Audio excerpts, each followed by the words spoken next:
بسم اللہ الرحمن الرحیم۔ ناظرین محترم السلام علیکم۔ ناظرین، آج کی ویڈیو میں جسم کے ہر جوڑ پر جو صدقہ ہم پر ہے، یہ صدقہ کیسے ادا ہوگا، یہ بیان کیا گیا ہے۔ ناظرین، یاد رہے یہ صدقہ کیسے دینا ہے۔ نبی کریم صلی اللہ علیہ وسلم نے اس صدقہ کی ادائیگی کا طریقہ بتایا ہے۔ وہ طریقہ جاننے سے پہلے یہ جان لیں، آپ دیکھ رہے ہیں یوٹیوب اسلامک چینل ایگل کی آواز۔ اب جسم کے ہر جوڑ کے صدقہ کی بات کرتے ہیں۔ حضرت معاذ بن انس جہنی رضی اللہ عنہ سے روایت ہے کہ رسول اللہ صلی اللہ علیہ وسلم نے ارشاد فرمایا، جو شخص فجر کی نماز سے فارغ ہو کر اسی جگہ بیٹھا رہتا ہے، خیر کے علاوہ کوئی بات نہیں کرتا، پھر 2 رکعت اشراق کی نماز پڑھتا ہے، اس کے گناہ معاف ہو جاتے ہیں، چاہے وہ سمندر کی جاگ سے زیادہ ہی ہوں۔ حضرت ابو ذر غفاری رضی اللہ عنہ سے روایت ہے کہ نبی کریم صلی اللہ علیہ وسلم نے ارشاد فرمایا، تم میں سے ہر شخص کے ذمہ اس کے جسم کے ایک جوڑ کی سلامتی کے شکرانے میں روزانہ صبح کو ایک صدقہ ہوتا ہے۔ روزانہ ایک بار سبحان اللہ کہنا صدقہ ہے، روزانہ ایک بار الحمدللہ کہنا صدقہ ہے، روزانہ ایک بار لا الہ الا اللہ کہنا صدقہ ہے، روزانہ ایک بار اللہ اکبر کہنا صدقہ ہے۔ ناظرین، یاد رہے یہ 4 کلمات ہو گئے، سبحان اللہ، الحمدللہ، لا الہ الا اللہ اور اللہ اکبر۔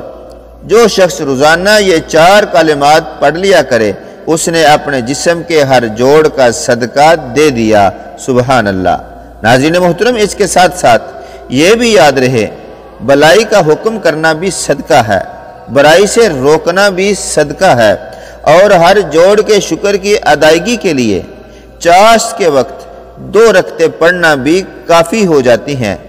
مسلم شریف کی حدیث ہے، حضرت ابو ہریرہ رضی اللہ عنہ سے روایت ہے کہ حضور نبی کریم صلی اللہ علیہ وسلم نے ارشاد فرمایا، اللہ تعالیٰ اس شخص پر رحمت فرمائے جو رات کو اٹھ کر تہجد پڑھے، پھر اپنی بیوی کو بھی جگائے اور وہ بھی نماز پڑھے، اور اگر نیند کے غلبہ کی وجہ سے وہ نہ اٹھی تو اس کے منہ پر پانی کا ہلکا سا چھینٹا دے کر جگا دے، اور اسی طرح اللہ تعالیٰ اس عورت پر رحمت فرمائے جو رات کو اٹھ کر تہجد پڑھے، پھر اپنے شوہر کو جگائے اور وہ بھی نماز پڑھے، اور اگر وہ نہ اٹھے تو اس کے منہ پر پانی کا ہلکا سا چھینٹا دے کر اٹھا دے۔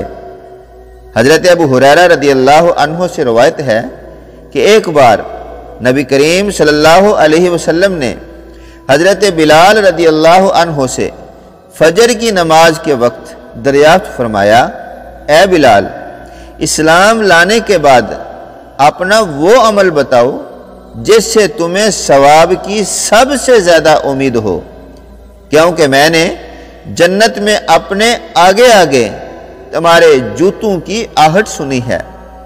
ناظرین، توجہ سے یہ بات سن لیں اور بات مکمل کریں۔ حضرت بلال رضی اللہ عنہ نے عرض کیا، یا رسول اللہ صلی اللہ علیہ وسلم، مجھے اپنے اعمال میں سب سے زیادہ امید جس عمل سے ہے وہ یہ ہے کہ میں نے رات میں یا دن میں جب کسی بھی وقت وضو کیا ہے تو اس وضو سے اتنی نماز تحیۃ الوضو ضرور پڑھی ہے جتنی مجھے اللہ تعالیٰ کی طرف سے اس وقت توفیق ملی ہے۔ ناظرین، وضو کے بھی نفل ہیں جن کو تحیۃ الوضو کہا جاتا ہے۔ دعا کرتے ہیں اللہ تعالیٰ ہم سب کو ان اعمال پر عمل کرنے کی توفیق عطا فرمائے۔ اسلامی معلومات حاصل کرنے کے لیے چینل کو سبسکرائب کر لیں۔ جزاک اللہ خیرہ۔ ملتے ہیں نیکسٹ ویڈیو میں۔ السلام علیکم۔